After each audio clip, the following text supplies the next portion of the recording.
Kamusta naman po natin ang sitwasyon sa probinsya ng Bulacan? Nasa Hagonoy si Marisol Abduraman. Marisol?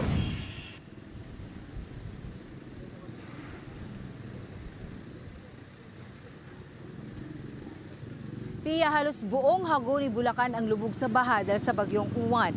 Kahit saan ka man ata lumingon dito sa Hagonoy, baha ang makikita mula sa mga kalsada, simbahan, pati nga munisipyo lubog sa baha. Sa barangay San Agustin kung saan tayo naroon ngayon, Pia, hanggang bewang pa rin daw ang baha sa mga looban.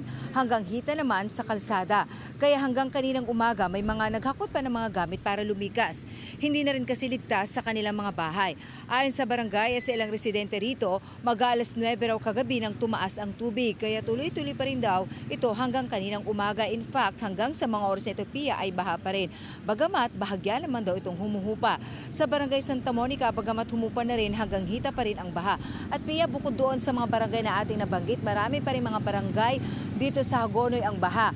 At simula kaninang umaga, Pia, paiba-iba ang panahon na ating nararanasan dito. Minsan umuulan ng malakas, minsan naman ambon lang, umaaraw, pabugsong-bugsong ulan.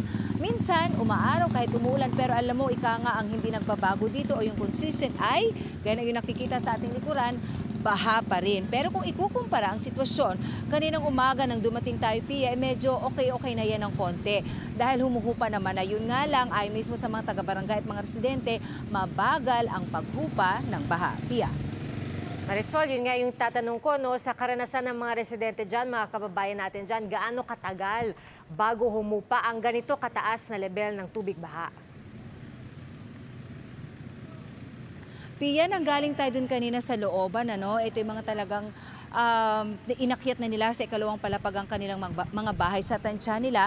Aabutin pa ito ng ilang linggo. Ang problema kasi, Pia, bukod doon sa pagbaha, dahil dala ng ulan, ang isa pang nakakadagdag ika nga o na nagpapalala ng sitwasyon ay yung high tide. Kaya hindi araw ang binibilang dito, kundi linggo. At dito nga sa ating kinaroroonan, sabi nga nila, baka pagka nag-uulan pa dito, dahil nga tuloy-tuloy rin ang high tide, baka nga linggo rin ang abutin bago ito humupa. Sa barangay Santa Monica, Pia, na ating napuntahan kanina, mula July pa ang baha na kanilang naranasan, pero pinalala lamang daw ng bagyong Uwan kagabi, Pia. Naku, Marisol, alam natin na syempre kapag hindi agad bumababa yung tubig baha, dinadaanan na yan. At importante, halimbawa tulad mo, nakasuot ng waders o kaya bota. Pero may nakikita tayo, mga kababayan natin na pilit pa rin lumulusong sa baha, na nakatsinelas, nakapaa. Ano ba ang paalala ng mga otoridad para maiwasan, no, ang pagtaas bigla ng mga kaso ng leptospirosis o sakit galing sa baha? Pia, alam mo, siguro sa tagal na rin natin nagko-cover, hindi lang naman tayo dito sa Hagonoy, Bulacan nakaka-encounter ng ganyan. Kahit nga dyan sa Metro Manila, lalo na dyan sa Metro Manila, paulit-ulit naman talaga yung paalala ng ating mga otoridad na kung maaari, huwag nang lumusong sa baha. Sa katunayan, Pia, halos lahat na nakakasalubong natin kanila, ang tanungan natin, bakit ho kayo sumusuong sa baha? Iisa lang kanilang sagot, no choice naman ho kami. At yung iba naman kasi, lagi nilang sinasabi, sanay naman na kami. Parang sa taon na binilang na nila, na tagal na nilang nakakaranas ng baha, wala pa naman daw nangyayaring ganun. Pero ganun pa man, paalala ng ating mga otoridad, huwag kumpiyansa, kaya mag-iingat pa rin, magsuot pa rin ng bota. At tulad ng nabanggit mo, Pia, marami na rin tayong mga nakita dito, Pia, na nakasuot ng tinatawag nilang jumper boots. Ito yung wader nga. Parang naging normal na outfit na lang yan ng mga kababayan natin dito. Kasi yun na nga, halos lagi na lamang binabaha dito sa kanilang lugar. Alright, nako Marisol, sana pakinggan ang abisong ito at ang paalala ito na mag-ingat at syempre uminom ng gamot kung sakaling lumusong na nga sa baha. At maraming salamat sa iyo, Marisol Abduraman. Samantala, nagpatupad na po ng preemptive evacuation ng ilang bayan sa Rizal dahil sa bagyong Uwan. At binabantayan rin po natin ang kalapit nitong Marikina. Kaya kamustahin na po natin ang sitwasyon doon sa live report ni Maki Pulido. Maki? Umaaraw na pero kita nyo naman malakas pa rin ang hangin dito sa Marikina City. Sa kasagsagan ng Super Typhoon, ang pagkakasabi sa atin ng mga Municipal Disaster Risk and Management Offices ng San Mateo at ng Rodriguez sa Rizal at ng LGU ng Marikina City ay wala namang binaha na lugar sa kanilang mga bayan. Sa ngayon ay halos nasa 14 meters ang level ng tubig ng Marikina River, 14.5 meters ang pinakamataas na inabot nito kahapon, malayo pa dun sa 18 meters na forced evacuation. Sa San Mateo, ang pinakamataas na level ng ilog ay 17 meters. Kahapon ito ng umaga, nasa 18 meters ang first alarm, 20 meters naman yung forced evacuation.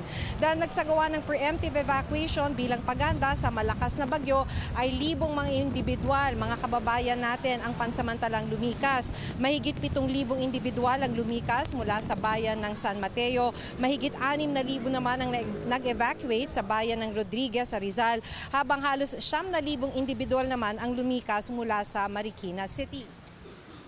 Pero dahil daw wala namang binahang lugar, pinapayagan ng lumikas na ang mga lumikas na umuwi na sa kanilang mga bahay ngayong araw. Ang sinabi sa atin kanina ni Marikina Mayor Maan Teodoro, relieved sila o parang nakahinga sila ng maluwag na hindi naging mapaminsala yung super typhoon sa kanilang syudad. Mananatili pa rin naman daw silang naka-alerto dahil may abiso pa rin ang pag-asa ng pag-ulan. Ang mga nakausap naming residente ay talagang kusang lumikas dahil sa karanasan nila, talagang pahirapan ng lumikas kung tumataas na yung tubig. Isa sa mga ginang na nakausap namin, kaunting gamit lang ang dinala para raw mabitbit niya yung kanyang mga alagang aso.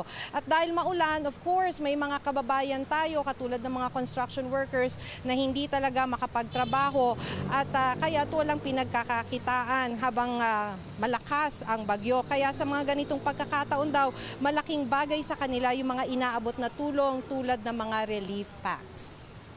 Yes, Maki, kitang-kita sa video yung pagkahilig mo rin talaga sa mga aso, ano?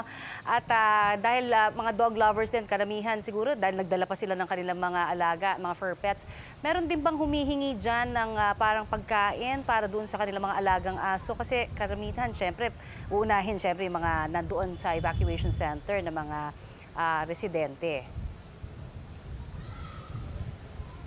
Of course, at naiintindihan natin yan, pero yung mga karamihan doon sa mga nakausap natin na humihingi ng tulong para sa mga alaga nilang hayop ay mula sa bayan ng Rodriguez at sa Rizal. Dito kasi sa Marikina ay iba naman yung sitwasyon. Dito sa Marikina talagang napaghandaan nila yung evacuation ng mga alagang aso at saka pusa. In fact, they have like a pet evacuation center too, kung saan natututukan ng kanilang veterinary office yung mga evacuees na may mga dala na alagang hayop.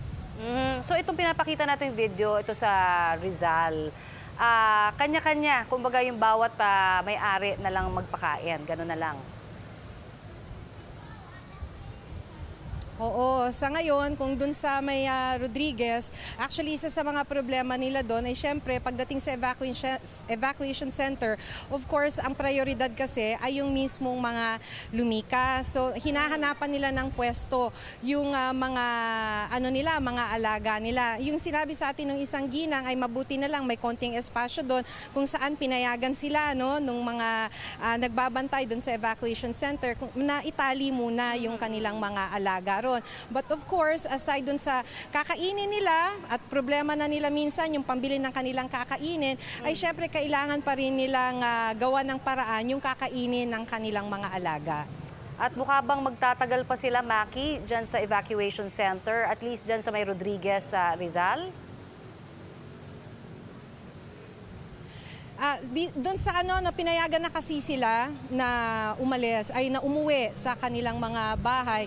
So we expect, hindi kasi tayo nakabalik ngayong late afternoon, but we expect na marami na doon sa mga kababayan natin na bumalik na sa kanilang mga bahay. Dahil wala naman daw binaha. Ito sa preemptive evacuation, wala namang baha sa kanilang mga lugar, pinayagan na rin silang umuwi.